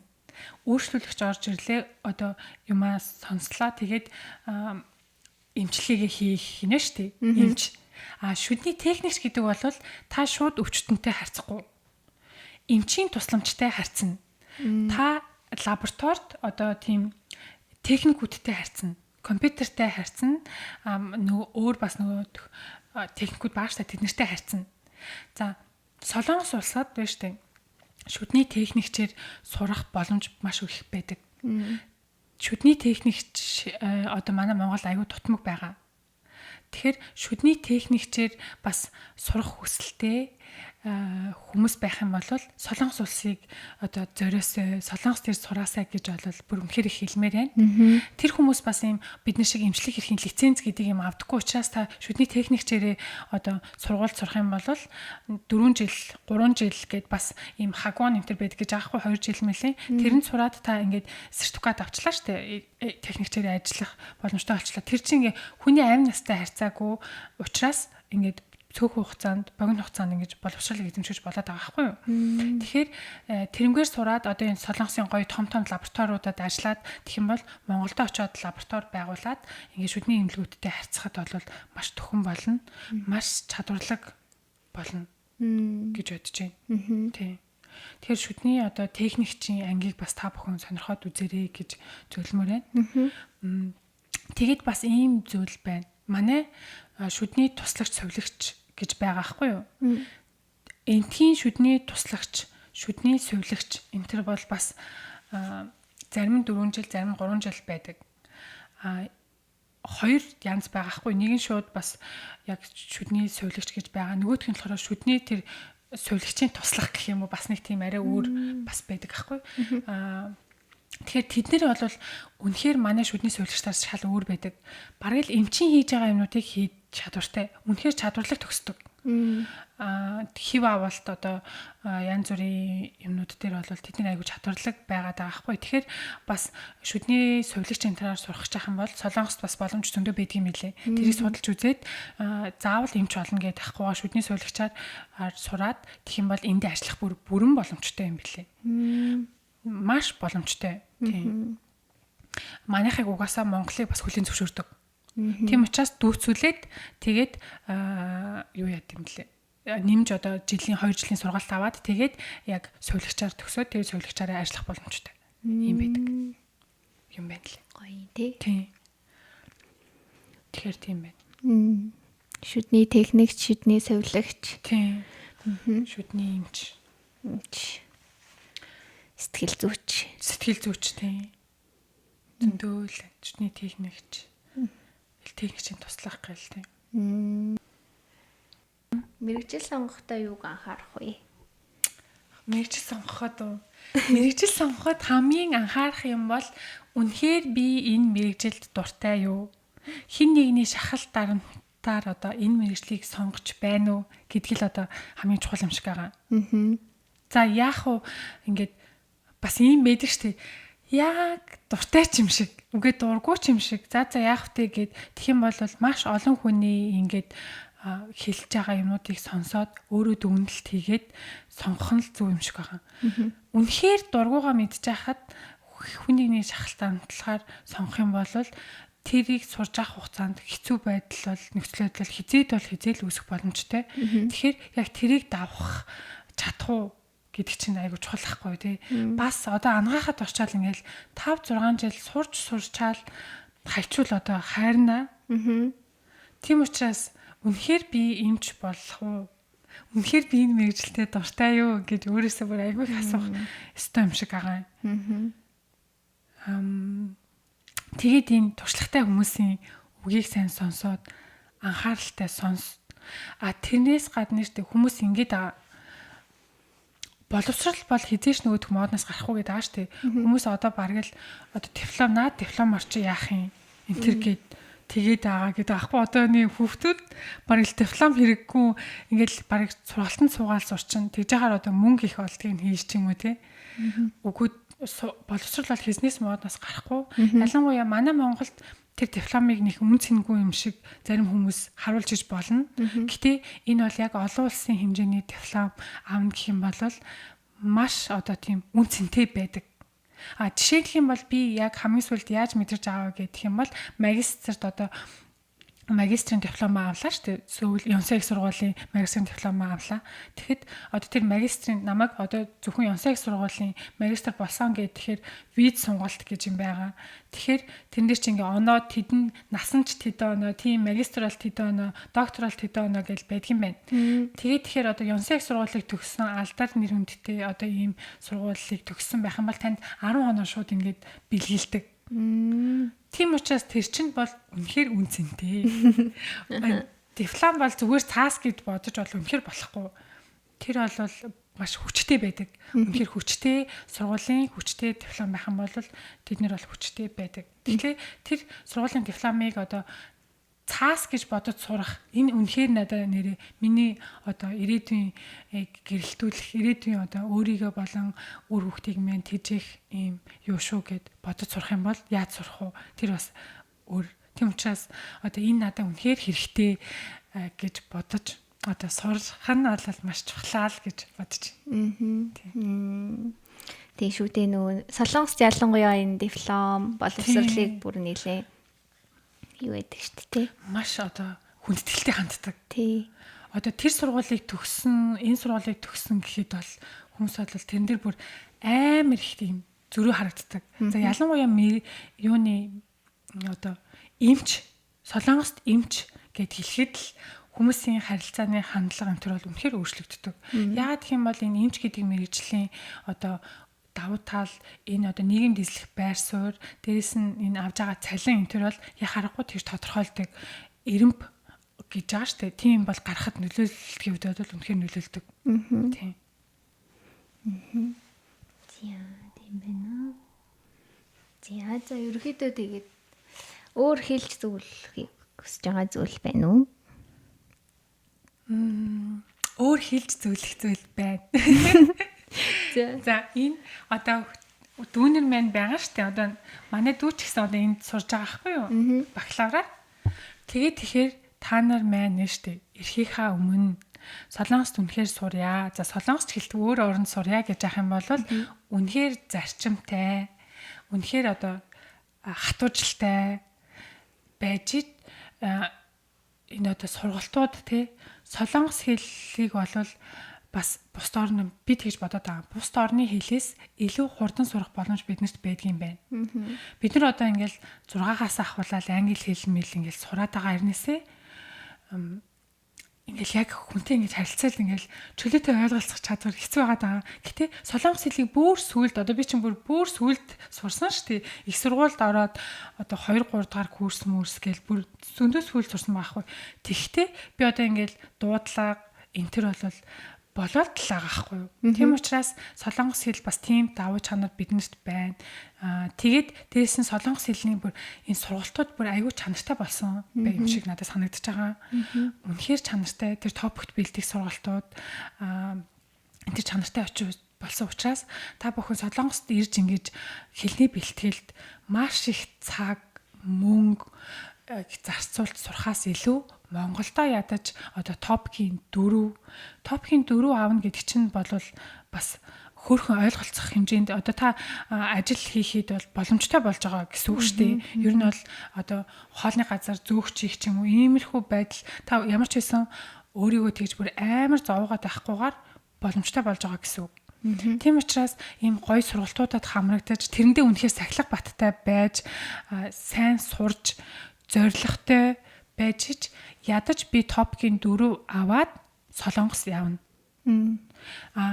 Солонгост ирээл би бүх хүнтэй солонгосоор яриад Солонгост л очичвол би алах гад байна. Солонгост очиод тэгвэл солонгос хэлийг сурах гад байна гэж хүмүүс бодож байгаа. Үгүй. Энэ нөхцөл байдал одоо бүр их хэцүү болно. Ягаад гэх юм бол та энд байрны төлбөр төлнө, хоол, усны мөнгө төлнө. Тийм учраас та нөгөө ирээд таны хичээл хийх байдал Монголоос илүү хүндэрнэ. Тэгээд энд солонгос хэлний төлбөр хийдэлээ. Топог 4-ийг та Монголд авчаад ирж гинэ гэх юм бол та юу ч мэдэхгүй, усгийч мэдэхгүй солонгост ирж одоо хэлний бэлтгэл сууж байгаа 2 жилийн хөдөлмөрийг та айгүй богиносгож гин гэсэн үг байхгүй юу? Тийм болохоор би эргэж байгаа дүүнер одоо энэ төр байх юм бол та нар эхлээд заавал топгийн 4 аваад тэгээд нааша хэлний бэлтгэлд ирмээр байна, хурдан ирмээр байна гэдэг юм бол 5-6-гаа солонгос хэлний бэлтгэлтэй суугаад тэгээд топгийн 5-6 аваад их сургуультай орохыг зөвлөж байна. Хүмүүс бас ингэж байгаа. Шууд топгийн 4 ч юм уу ингэж хэлээсээ сайжруулаагүй бэжиж шууд магистрт ороод байгаа. Ингээ хурцсах гэдэг шүү дээ. Хурцсах гэдэг. Ингээд хурцсах гэдэг юм болгоныг аяа хурдан хийх гэхээр юуны чанар муудаж байгаа. Ойлголцох магистрт бол та хэлс хизээ сурахгүй. Магистрийн багш нар орж ирлээ, лекцээ тавилаа, явлаа. Өдөрт 2-3 цагийн лекц. Та тэрнээс солонгос хэл сурна гэж бол үнэхээр байхгүй. Тийм учраас та солонгос хэлийг одоо хичээлээсээ ойлгож тэр магистрийн хичээлийг өөрийн болгож авъя гэхийн тулд та топгийн дор хаяж 5 6 дугаар төвшөнтэй байж ижил олж авна шүү гэдгийг айгүй их ойлгох хэрэгтэй. Тэгэхгүй одоо энэ манай дүүнершин чинь одоо хурдан л одоо гялс юмдаа орё гэл одоо хамаагүй ерөөсө босго оноо хэд вэ тэрэнд л орё гэд ингээд байгаа байхгүй юу. Энэ бол айгүй буруу юм шиг надад санагдаж байгаа. Тэгээд нөгөө тэрийг ойлгохгүй болохоор сонирхолгүй. Тэгээд ингээд хөгшөөгөөд бараг 7 хоногт ганцхан удаа хичээлтэй ч үгүй штэ. Тэгэхээр бүр тэр ганц удаа ягтаач очихгүй. Ингээд байгаа байхгүй юу. Тийм учраас одоо заавал одоо Монголдо топкийн 4 ядаж аваад ирэх юм бол энэ бүр үнэхээр таны одоо хийх ажлын цар хүрээг нэмнэ. Дээрээс нь одоо цаашдаа хөгжих энэ боломжуудыг айгүй их нэмж өгнө. Ер нь гадаадд сурах гэвэл хэлээ сайн сураа гэж юм шүү дээ. Солонгос ялангуяа одоо солонгос хэлээ сайн сураад ирэх. Тийм. Тэгээд одоо нэг амар би тэгээд хэлчихгүй ингээд хэлчихгүй гэл ингээл хичээлтэй. Тэндээ яг Монголд бол тэгж иччихэж болно. Гэхдээ солонгос дээрээ л угаасаа солонгос хүмүүстэй ярихаар тэгж ичихгүй амьдралаа авах явахын тулд угаасаа ингээл хамаагүй ярина штэ. Тийм учраас эхний ээлжинд бол академик те тэр үгнүүд чэйжлэх энтриг бол би дааж Монголдо хийх нь бол хамаагүй цаг хугацаа, мөнгө, стресс тэг бүх юм хэмж байгаа залуу нас энэ хэмсэн жаа. Тэг хажуугаар нь юм хийнгээ солонгос хэлний нэг өдөрт 7 хоногийн нэг 2 өдөр ч юм 3 өдрийн сургалтанд ингээд цаг зав гаргаж сууч чадаад солонгос хэлээ сурахгүй бол энэ дээрээ сурахгүй л гэж өөрийгөө ойлгох хэрэгтэй гэж хэлмээр байна. Ягаад гэвэл энэ дэрх юм бол та өдөр болгон ажиллах хэрэг гарна. Тэрнийхээ хажуугаар өглөө гараад орой ирээд ингээд солонгос хэл сурна гэдэг чинь бас тийм амархан зүйл биш шүү дээ. Тийм. Монголдо сурах нөөц боломж их байна тий. Их байна. Бүр айгүй их байна. Одоо Netflix энэ бол дүүрэн солонгос кинонууд байна. Гой бүр хөгжилтэй, айгүй гоё сонирхолтой кинонууд их байна. Тэднийг айгүй их үз. Тий. Ер нь бол солонгос хэл сурахад хамгийн ихний зөвлөмж бол их солонгос кинод. Тэгэл сорно. Солонгос гоё сонирхолтой нэвтрүүлгүүд их байна тий. Нэвтрүүлгэд их байна. Айгүй гоё юмнууд байна шүү дээ тий. Тэгж бол бодож. За. Энэ талаа. За. Яри. Ер нь бол шүү дээ. Ус ингээд байгаа хгүй. Тэтгэлэг гэхээр солонгост үнэхээр солонгосч гэлтгүй за аль ч хооронд бай. Гэтэ солонгостой ангаалахаар солонгосаа л гэдэг байгаа хгүй. Ирж байгаа бол үнэхээр тэтгэлэг яаж игээл олохыг л хичээ. За тэтгэлэгтэй сурах, тэтгэлэггүй сурах гэдэг бол үнэхээр ялгаатай. Тийм учраас та бүхэн одоо ингээд солонгос хэлийнхаа мэдлийг сайжруулад тэгээд аль болох одоо өөрийгөө голлохгүй юмнуудаа бичээд ямар тэтгэлэг хаана байна тийшээ бүгд рүү нь явуулах хэрэгтэй. Тэтгэлэг бол аюу их байдаг юм билээ шүү дээ. Тэгээд ер нь бол өөрийнхөө мөнгөөр биш тэтгэлгээр л сураарай л гэж хэлмээр. Одоо юу Янсегийн шүдний имлэг одоо шүдний сургууль гэх юм уу? Улирлын төлбөр нь хэд идэв? 8 сая. 8 сая. 8 сая вон. Нэг хакки, нэг улирал гэсэн үгтэй 4 улиралтай. Тэгэхээр хэдэн 32 сая вон. 100 сая төгрөг болох нь бараг тий. Тэгэхээр одоо тэр 100 сая төгрөгийг бас одоо төлнө гэдэг чинь хэцүү шүү дээ. Тийм учраас тэтгэлэг бүр ингээд засгийн газрын тэтгэлэг биш юмаа гэхэд өөр тэтгэлгүүд бас айгүй их байдаг. Тэгэхээр тэр өөр тэтгэлгүүдэд бас юмнуудаа аплай хийж сайн явуулах хэрэгтэй. Тийм. Гэхдээ та яг англи хэл мэлтэй байх юм бол давуу тал болоод англи хэлний өндөр оноотой байх юм бол давуу тал болно.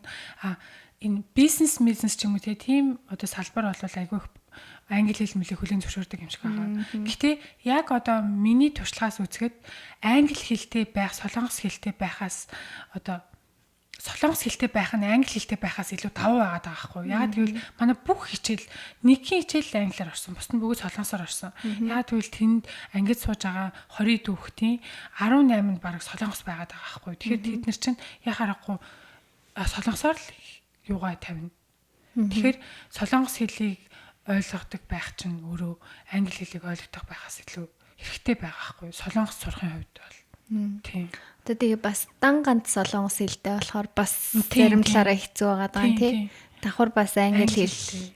Тийм англиар судалгааны ажил уншин. Тийм бичин. Тийм. Тэгэхээр бол тэгэл чадвал хоёлынгийн тий. Болдгоо ма за би яг солонгос явна гэдэг чинь бол бүр солонгос хэлээ сайн болох хэрэгтэй байна л та тий. Засгийн газрын тэтгэлгээс гадна өөр яг танай салбарын тэтгэлгүүд их байна уу? Манай салбарт Койкагийн тэтгэлгүүд байд юм лээ. Тэр Койкагийн тэтгэлэг нь бол би бас яг яаж явдгийг мэдэхгүй. Гэхдээ ер нь бол улсын байгууллагад ажиллаж агаад өөх боломжтой юм шиг байгаа. Улсын байгууллагад ажилласан хүн хувийн байгууллагт биш гэж сонссон. Тэр тэтгэлгээр сурж ирсэн нэг ганц хоёр хүнтэй бол таарч ирсэн. Гэхдээ тэр нь дандаа тийм нийгмийн эрүүл мэнд энэ төр чиглэлрүүгээ юм байл. Тийм өөр засгийн газрын тэтгэлгийн талаар жоохон ярих уу? Тэгээ. За хугацаа. Одоо аль ч сургуульд орох бай. Энэ хугацааг бүр айгүй ингээд уян хатнаар тавьж өгөх хэрэгтэй тий.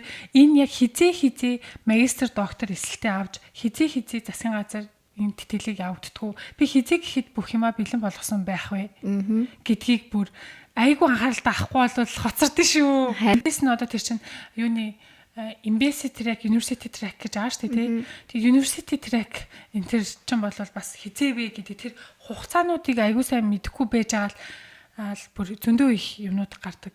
Гэтээсээ солонгос сурах гэвэл та аль сургуульд сурах хид ингээд бичмээр юм шиг байгаа. 1 тим, 2 тим, 3 тим гэх нэг 3 сонголт биччихээд тэднийхээ яг элсэлтүүд нь хизээ байдгийг бүр маш сайн мэдээд хизээ би материалуудаа өгөх үү, энэ дээр нь юу ямар материал байдаг л энэ дээр нь ямар материал байдаг лээ гэдэхгүй твдэж явж итэл одоо сая солонгос сурдгууд нь твдэж явж итэл визний хугацаа дуусгаал. За одоо ямар ч хамаагүй бол одоо орохгүй бол визмен өглөө гээд ингээд хамаагүй зүгээр сургууль руу ороод тэгснээ тэрэндээ сэтгэл ханамжгүй. Тэрэнд л орох байсан. Миний мөрөөдлийн сургууль тэр л байсан. Тэгээд гарчаа гээд тэр жил сурцсан яаж гарах вэ? Гэдэг аахгүй. Тэгэхээр тэр хугацаа энэ солонгосын хугацаа бол яг хугацаанд тийм учраас яг хугацаагаа сайн бүр бичээд тэмдэглээд бүр чэйжилт юм уу яа тийм. Тэгэхгүй бол хоцордсон шүү бүр айгүй хоцрол ганц юм л хоцрол яачих тэгэл авахгүй штэ. Харин тийм кейс их байна тий. Тийм. Хугацаанаас оцорчдаг. Тэгэхээр одоо тэр бас ганцхан сургууль гэхгүй нэг 2-3 вариант бодож байгаа л тэднийг ягшталт агаал юмудаа бүрдүүлэх нь хэцүү юм шиг байгаа. Засгийн газрын тэтгэлэгч юм болохоор бакалаврынх нь 9 сард, магистрийнх нь 3 сард зарлагддаг. Харин мард. Өвлөлээс. Нэг хэдүүлээ чи 9 сард ирсэн шүү дээ тий. 9 сард ирсэн. Тий 3 сард материал юм гээл 100 хариун гараал 8 сарын сүүлээр ирсэн санагдаад. Баггүй? Тийм баха. Тэр хугацааг нь бас мэдээд оруулж оруулмаар юм байна. Энд чи юу байл эндээ энэ university track нь эндээ гээд тий. Embassy track, university track гэдэг нь болохоор Embassy нь болохоор яг нөгөө Монголд байх солонгосын элчин сайдын ямар дамжуулж өгнө. Нөгөөдг нь болохоор шууд материалаа сургууль руугаа явуулдаг тий. Яг бидгээд болохоор яг нөгөө элчин сайдын ямар нь дамжуулж сургууль тэтгэлгээ авсан. Тэгээд 3 сургууль сонгодог тий. Embassy track-ийн хамгийн том давуу тал нь та 3 сургуульд материалаа явуулах боломжтой. University track бол зөвхөн нэг сургуульд явуулах боломжтой. За бас дараагийн давуу тал гэх юм бол Embassy track бол юу яадаг? Монголынхаа хүүхдүүдтэй л өрсөлдөн та. University track бол та тэр сургуульд орохыг хүссэн олон орны хүүхдүүдтэй бүгднтэй өрсөлдөж аав. Тийм. Тэгэхээр ер нь алиугаар нүгэл зүгээр гэсэн юм байна уу? Ер нь л Embassy track тэгэхээр давуу талтайгаас 3 сургууль төгж аална тэгснэ Монголынхаа хүүхдүүдтэй өрсөлдөн. Гэхдээ одоо та зөвхөн тэр ийм шалгуурыг давсан байх ёстой гэдгийг давсан байхад бол та тэнцэхэд бол жоохон хэцүү юм шиг санагдаж байгаа. Яагаад гэвэл тийм шалгуурын давсан топ 4-тэй тийм хүүхдүүд бол маш их байдаг. Тийм учраас илүү давуу тал юу байна? Embassy track нөгөө олон үе шаттай. Тэгэхээр Монголд байх солонгосын элчин сайдын яамда материалаа өгнө. Тэндээ дахиад ярилцлаганд орно. Нөгөөдг нь тэнцүүлэх юм бол NID гэдэг нөгөө боловсролын хүрээлэн рүүгээ явуулна. Тэр нь дахиад материалуудыг сургуулиуд руу явуулна. Сургуулиуд нь харж агаад энэ хүүхдийг тэнцэхгүй 3 сургуулийн одоо 2 нь тэнцэхгүй бол 1 нь тэнцлээ ч юм уу тий. Эсвэл бүгдээрээ тэнцлээ гэдэг ч юм уу хариу нэр нь. Тэгээд өөрөө би энэ сургуулийг сонгоё гэд ингэ сонгот штэ. Шат амжилтлага ихтэй. University ч юм болохоор зөвхөн нэг сургууль руу аюулаад сургуулийн тэнцлэх юм бол эргээд за энэ сургууль сурахаар боллоо гэл. Тий. Тийм шохан тий. Тийм. Тэгээд нөгөө бас ингэж болд юм л шүү дээ. Embassy track, university track хоёр чинь нөгөө хугацаа нөр болохоор та магадгүй embassy ингээд өгсөн чинь эхний шатандаа ч юм уу тэмцэхгүй байлаа гэхээр university track-аар бас өгж болоод байсан. Тийм хүмүүс бас байд юм лээ. Тэгэхээр та бүхэн маань нэх амар юу яагаад идэлгүйгээр зөвхөн тэрэнд нь өгөн энд нь өгөн гэдэлгүйгээр ер нь л аль болох боломжтой бүгд нь л явуулаад одоо дүнгээ сайн гаргаал дүн мэнт чинь бол чухал шүү дээ. Би сайн сурдгаа гэд хэлээд одоо хинч мэдэхгүй тэр чинь нотлох хэрэгтэй байхгүй юу? Одоо дандаа л нотлохоо шаардна. Тэгэхээр тэр чинь дүн энтер байх чинь айгүй чухал. Хүмүүс бас дүн нэг чухал мохол биш гэдэг байгаа. Дүн бол чухал байгаа шүү. Тэгээ дээрэс нь тэр нөгөө нийгмийн үйл ажиллагаанд идэвхтэй оролцох. Энэ тэр бас айгүй чухал. Тийм би нөгөө эмч байсан болохоор яг тэр үед нөгөө ковид те. Тэгээ ковидын үед нөгөө эмчнэр чинь ингээд дайчлаад энэ тэнд ингээд ажиллаж ирсэн шүү дээ. Би бас тэр талаараа биччихсэн. Тэгэхээр бас тиймэрхүү юмдаг нөлөөлт юм шиг байгаа. Тэгээ би нөгөө шүдний эмч учраас одоо Захван аймгийнхаа бүр Эрдэнэ хайрхан сум энтерд очижсэн ахгүй маань миний төрсэн сум. Тэндээ очиод хүүхдүүдийн шүдмүүдийг өнгөө үзэж тийм юмнууд хийжсэн. Тэднийг бас биччихсэн. Тэд нар бас айгүй тус нэмэр болдог. Тэгэхээр тийм янз бүрийн бас ротракт клуб энэ ч явдаг гэл. Аль алах тиймэрхүү юмнуудаа цуглуулаад те бэлдээл эртнээс бэлдээл та бүх маань ихтээсээ би магистр сурья гэдэг юм бол одоо 10 жилээ төгсөхдөө ч юм уу ер нь бол нэг тийм толгойн мухартал байж ах л өстэй гэж бодож байна. Эртнээс юмаа бэлдээл тийм тэгвэл тех өстэй энгүүл ингэх өстэй миний голч тэд ах өстэй дор хайж энэ төр гээл те аль алах сайн гарах гал. Ер нь айлч тэтгэлэг чинь тэгэл нэг нийтлэг шалгууруудтай байдаг шүү дээ. Дүн байна, сайн дурын ажил, өөр хэлний оноо.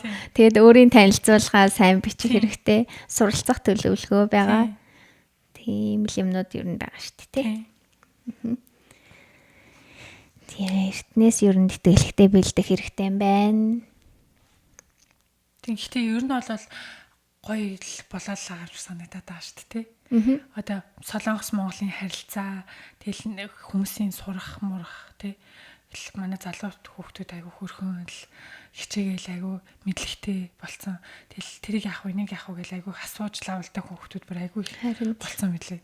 Байнга л асуувал ани тэрийг яах вэ, ингэвэл яа ингээл асуугаал ингээл янз бүрийн мэдээл тэгээ бас хоёулынгийн чинь подкаст ч гэсэн хүмүүст бас айгүй хэрэгтэй мэдээл хүргсэн байх гэж бодож байна. Хэрвээ асуумаар байгаа юм энэ төр байх юм бол ингээд доор бичих юм бол коммент энэ төр бичих юм бол бас аль болох хариулахыг хичээе те. Тэгээд яг хуу заримдаа бүр хүмүүс бүр үнэхээр амархан үнэхээр төвөгтэй асуултууд их асуудаг те. Ингээл баг чат GPT дээр бичээл гараад ирэх юм дээр ингэж асууж байгаа байхгүй юу. Жохон нэрч тийм үү гэд одоо би ч одоо баг мэдэхгүй юмны талаар ингээд хайхч үзмээр юмны талаар асуумаар хахад маш амархан засгийн газрынхаа тэтгэлэг нь яадгийн тэр university track нь яадгийн гэлээ одоо тийм заяа. Эний чи уул нэгэл бичээл тэгэхэд ингээ бүх юм ингээл гараад ирж байгаа байхгүй юу. Тэр Монголын нөгөөд элчин Монгол дахь Солонгосын элчин сайдын яам руу ороод тэгэхэд тэн дээр чинь гараад ирдэ шүү дээ бүр ямар сургуулиуд руу явах уу? Ямар шалгуурууд байна гэд өмнөх жилүүдийн юмнуудаас байгаа шүү дээ. Голч хэд байх хэвээр.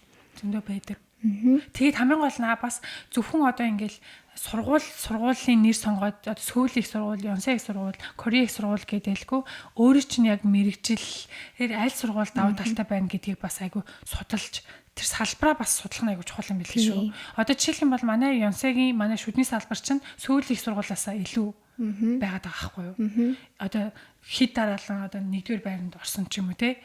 Солонгостой шүднийхаа чиглэлээр хамгийн сайн ч юм уу. Тэгэхээр одоо тэр тухайн салбартаа аль нь илүү лаг байна гэдгийг бас тухайн сургуулиасаа илүү бас судлах нь зөв гэж бодож байна.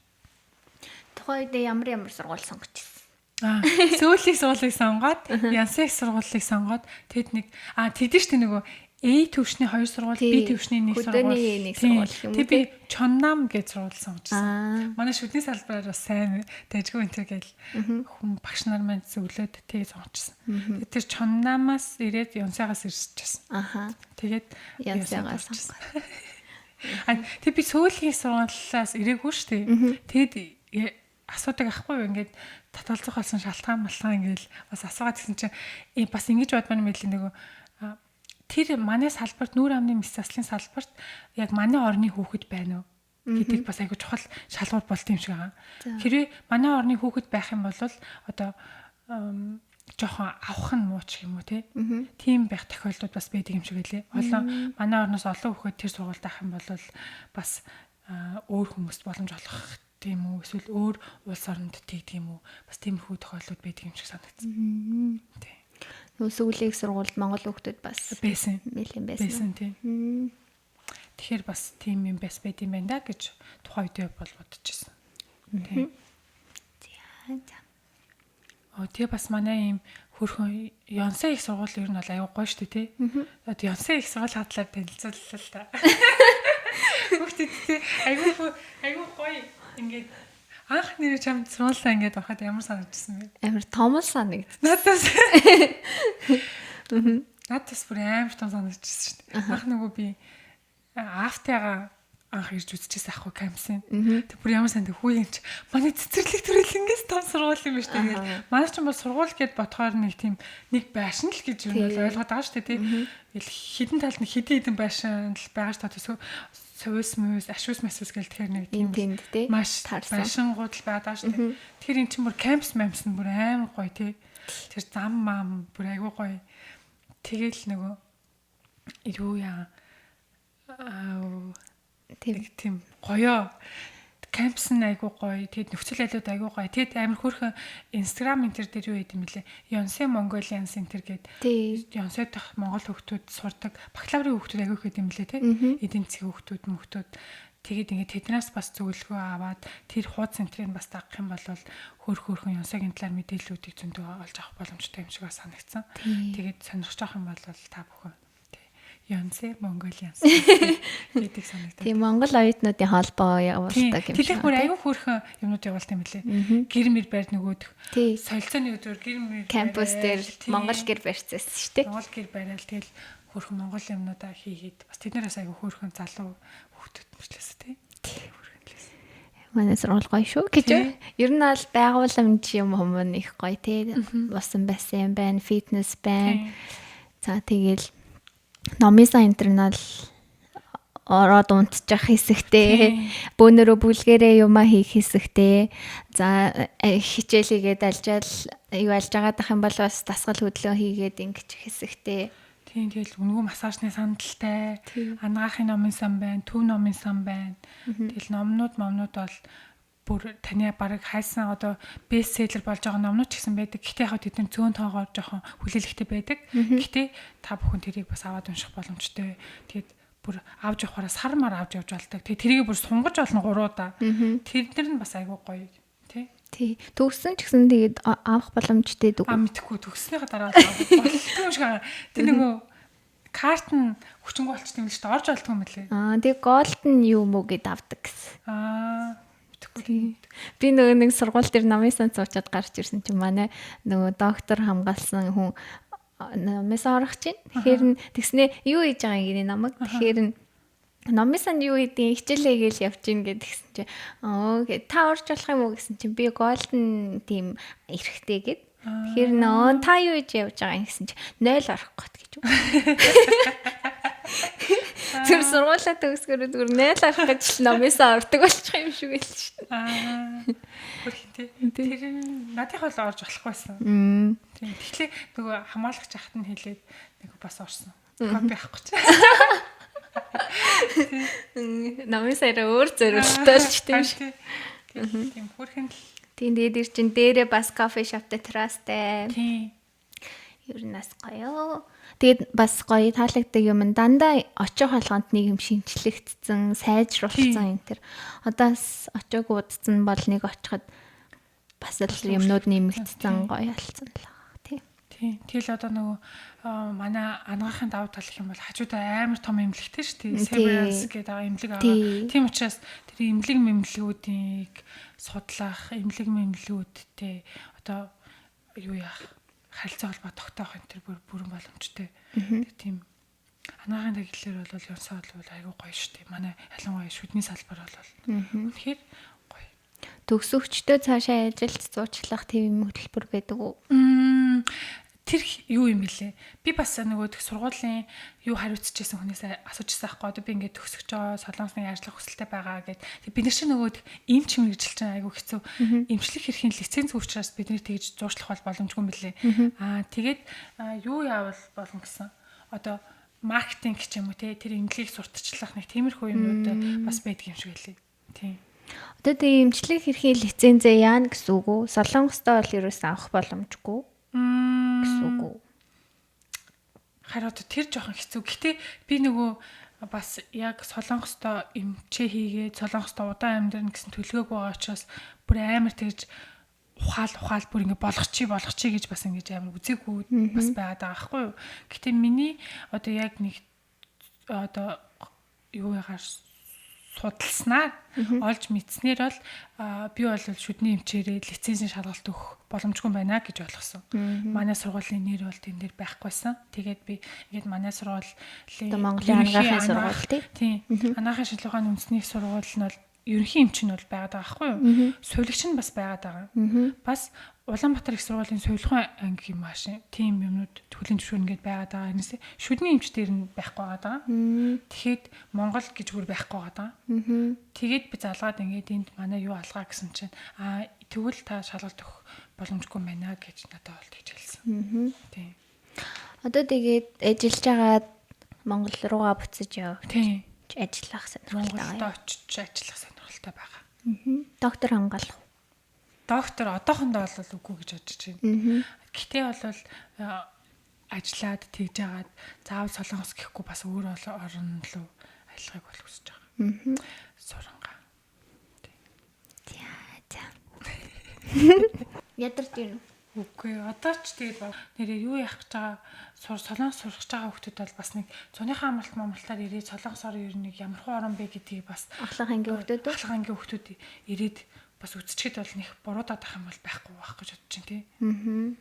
Би бас анх солонгост оюутан байхдаа ирээд тэгэл таалагдаад тэгээд бас шийдвэр гаргаж ирсэн. Тэгэхээр бас нэг ирээд тэгээд боломжтой болвол ирээд аялангаа тэгээд нэг үзэхэд бол бас иймэрхүү юм байна гэсэн нэг жоохон баримжаа авч бас магадгүй. Харин тийм сүүлийн хүүхдүүд чинь ер нь сүүлийн хэмжигчтэй сүүлийн үед ер нь яг сурах байгаа улс орондоо төрүүлж очиод үзээд сонирхдаг болсон байгаа шүү дээ. Тэрнтэй холбоотойс гадуур хөтөлбөр юмнууд ч ихсэн их болсон. Харин тийм бас хідэн сурах солилцоо гээл те хідэн сар марын юмнууд бол бас зөндөө байдаг юм шиг байгаа шүү дээ. Тэр мэрийг бас тэгж үзвэл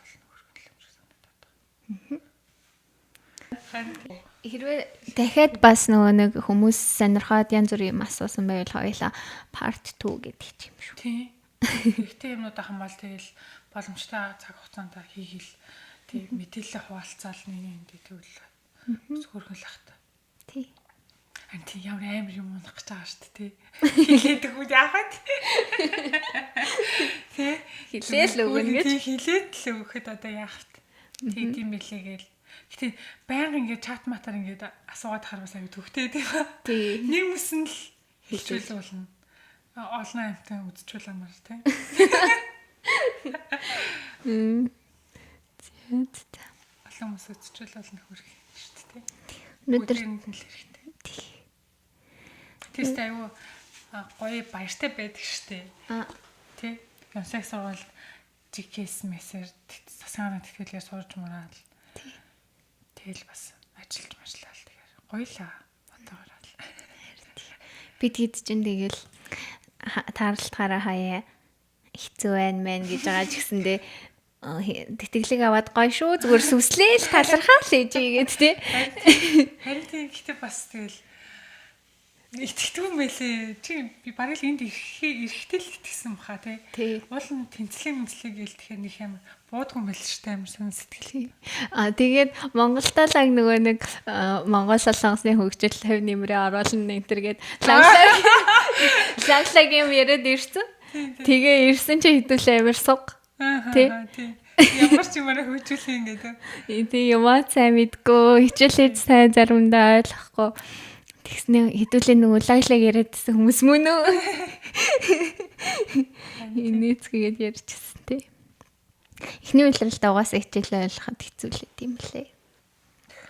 Тэгээ бид хэд нөгөө нэг яг намунайтай хичээл амар хэцүү байна, сайн ойлгохгүй байна энэ төр гэжсэн чинь чи болохоор яг манай мэрэгжил үг хэллэг юм амар ойрхон болохоор яг адилхан болохоор барьцангуу гайг байгаа гэдэг чийсэн шүү дээ. Англи юмнууд чинь хэлээр нь бол нэг өөрчлөгдөж тахгүй. Тэгэхээр тэр нь бас давуу тал бий. За манай подкастыг сонсон та бүхэндээ баярлалаа. Тэгээд өнөөдрийн зочноор маань хишиг дэлгэр оролцлоо. За Солонгост хангаахын чиглэлээр суралцах. За тэр дундаа шүдний эмч эрүүн нүрийн мэс засаллаар сурахад ямар байдгүй. За мэрэгжил сонголтоо яаж хийвэл зүгээр үү? Солонгост сурахад бас ямар байдгүй. Тэтгэлэг хэрхэн авах уу? За Янсех сургуулийн тухай гэх мэтчлэн олон зүйлсийн талаар ярьж өглөө. Тэгээд баярлалаа. Цаг зав гаргаж ирсэн. Баярлалаа. Хөрхөн подкастын анхны зочин болж орж байгаадаа бас их баяртай. Тэгээд хөрхөн одоо дүүнэртаа Солонгосыг сонирхож байгаа хүүхдүүдтэй бүгдээрэнд нь амжилт хүсье. Үнэхээр би сурнаа, чаднаа гэх юм бол та бүхэн чадна шүү гэж хэлье. Боломж зөндөө байгаа. Тийм зөндөө байгаа. За баярлалаа. Баярлалаа. Баяртай. Баяртай.